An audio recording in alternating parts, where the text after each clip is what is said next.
Hey ladies, today we're going to be talking about inflammation. If you've been experiencing joint pain, maybe some bloating, maybe your energy levels are off and you're thinking, I think that there's something going on in my body, some inflammation in my body. Today, that's what we're going to be talking about. Now, obviously, I'm not a doctor, okay? I'm a registered nurse turned health and wellness coach.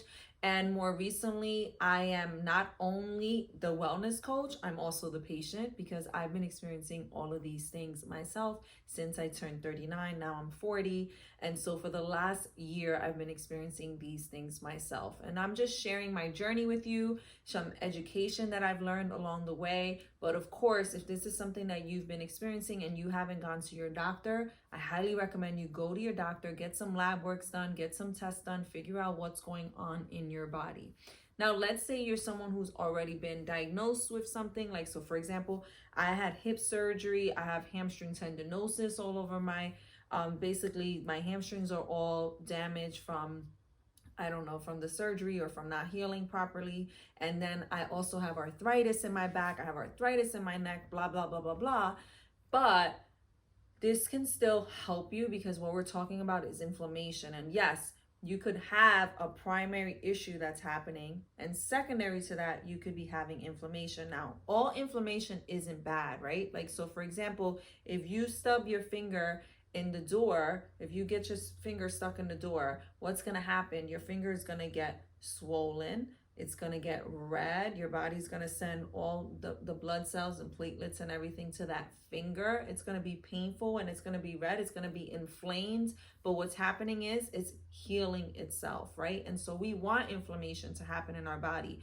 But for some of us, inflammation can be exacerbated by things that are happening, right? It could either be life changes, it could be stress, it could be the things that we're eating. And so today, that's really what I'm going to be talking about is how is our food making this issue worse? And so even if you have a primary issue, if inflammation is secondary, this could still help you. Obviously, you should always speak to your provider about starting any new diets.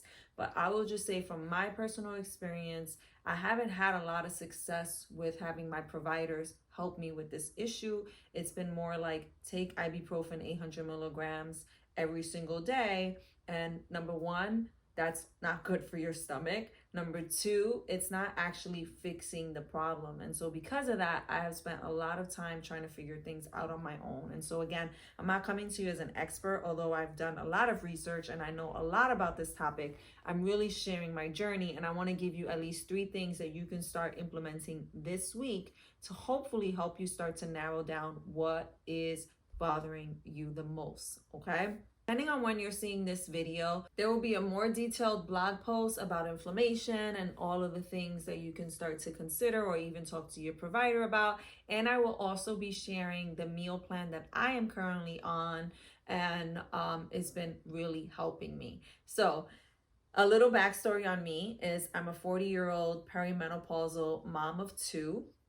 And as soon as I turned 39, when at 39, I felt like the strongest. My body was the best. It was in the best shape. I felt so good, so sexy, so strong after like 8 years of hip pain from my surgery and all these things that were happening. And then all of a sudden, it felt almost like overnight, I just started to not feel like myself.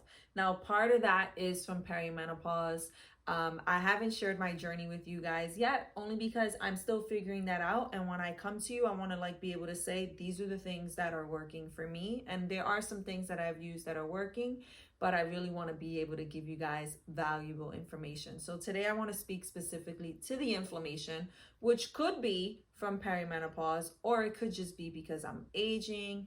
I definitely have gone to doctors and had all kinds of tests done and everything is negative. And so now it's up to me to figure things out. So this past week, and so this is really new for me. It's something that I've been wanting to do for so long, but it's not easy to do. I went on an anti-inflammatory protocol diet. And basically what that is that you remove all things that could be stimulating your immune system to respond with inflammation, okay? And unfortunately, we sometimes think, oh, it's just the unhealthy foods that can do that. But It's not. So I had to cut out all dairy, including eggs, okay, including milk, all gluten products, all seeds, all nuts, air, sleep, no, I'm kidding. Life. Nightshade vegetables, which are eggplants, tomatoes, peppers, all processed things, which I think are a little bit more obvious. And it has not been easy in terms of keeping up with it consistently, but it has absolutely been effective. And so I'm if you guys want the full AIP protocol diet and all the information, I'm definitely going to be sharing that in another video. But today I felt like, because I'm someone who is already like fairly healthy. I've gotten rid of a lot of processed foods in my diet a long time ago, and I eat really well, and I'm still struggling with the AIP diet. I really wanted to set you guys up for success and give you at least 3 things that you can start doing right now to help you. And you guys let me know in the comments, first of all, how that process is going, what's working for you, what's not working for you, and then let me know if you guys want the full AIP diet protocol, which I intend to give you anyway. But I always want to know what it is that you guys want from me before I start working on these videos, okay? And so the very first thing that I think that you should implement, that I'm implementing, is a food journal. Okay, a food journal seems tedious, it seems like a lot of work, but it really isn't. On your phone, you can have a little notes app and just take note of like how you feel in the morning. And so let's say, like, so for me in the morning, I typically feel my best when it comes to pain, and especially when it comes to bloating. Okay, and so take a food journal or your notes app and write in the morning how you're feeling, how's the bloating, how's your joint pain, whatever your symptoms are. Okay, and then I want you to keep track of what you ate for breakfast, lunch, dinner, and how you felt after each meal. And you don't necessarily have to write it down each time. You could wait to the end of the day and just spend a couple of minutes, 5 minutes, like, all right, for lunch I had this, for whatever, and keep track. All right, because the biggest thing that I realized, this was last summer, I was having nuts every single day, about 3 times a day. Like in my oatmeal, I was having almond butter with almond milk. In my protein shake, I was having almond butter. During the day, I was having an apple with some peanut butter. Like I was having all kinds of nut products and legume products. And all of a sudden, like the pain was so unbearable out of nowhere, right? Like all of a sudden I'm having this excruciating pain in my back that I'm thinking is because I'm lifting heavier. And really it had nothing to do with the weight that I was lifting, and all to do with all of a sudden my body did not respond well to nuts and legumes, right? And so the food journal should hopefully, before you start eliminating everything from your life, maybe identify some triggers right away. And that actually might even just be enough for you, depending on what's going on with your body. For me, that was good for a certain amount of time. Like I feel a huge difference since I gave up all those nut butters. However, I'm still feeling a lot of joint pain around my fingers and on my feet. Not so much in my back now, but I'm feeling a lot of bloating as well in my stomach.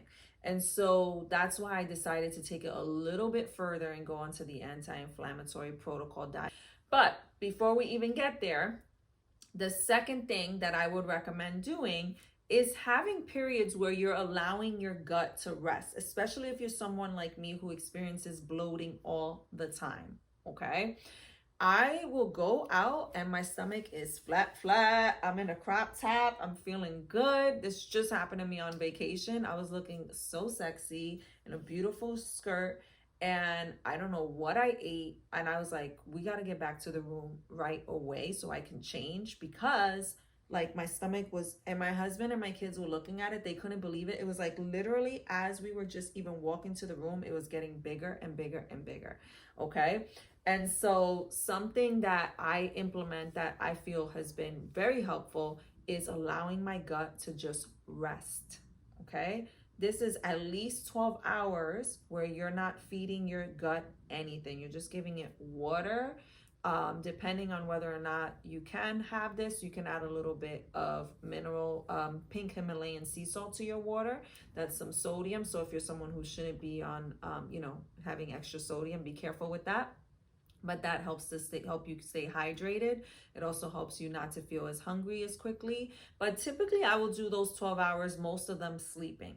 So it's like ending dinner early and then maybe delaying breakfast a little bit. And so 12 hours every day to just give your gut time to regenerate and to improve the gut microbiome. So basically the good bacteria in your gut. And that has been very helpful for me. Okay. The last thing that I want you to do is to start really thinking about the processed foods that you're eating. Okay. And you might not even realize this because even me, I buy protein waffles, that is processed. Okay. I buy chicken sausages, that is processed. So there's a lot of processed foods in our diet. Pasta, even oatmeal, if you're buying those quick oats, are processed. And so I want you to start thinking about what you're eating every day and maybe limit the processed foods to one meal a day. Okay. I think all three of these things are very realistic. There's something that you can start implementing this week, even if you're going out to a party, even if you're busy as hell. These are all things that you can start implementing this week. Okay. So just to summarize, we're going to start by getting a food journal, start keeping track of what is making you bloat the most. Number 2 is going to be that 12 hours of just time where you're giving your gut a rest. If you guys want to learn more about intermittent fasting for fat loss, let me know. I haven't done a video on that for you, but I also do use intermittent fasting, a 16-hour window for fat loss. And the last thing is really trying to bring your processed foods down to one meal a day. All right, you guys, so let me know in the comments if this was helpful. And remember that if you want to learn more about the anti-inflammatory protocol diet, let me know in the comments. Otherwise, I'll delay that for another time.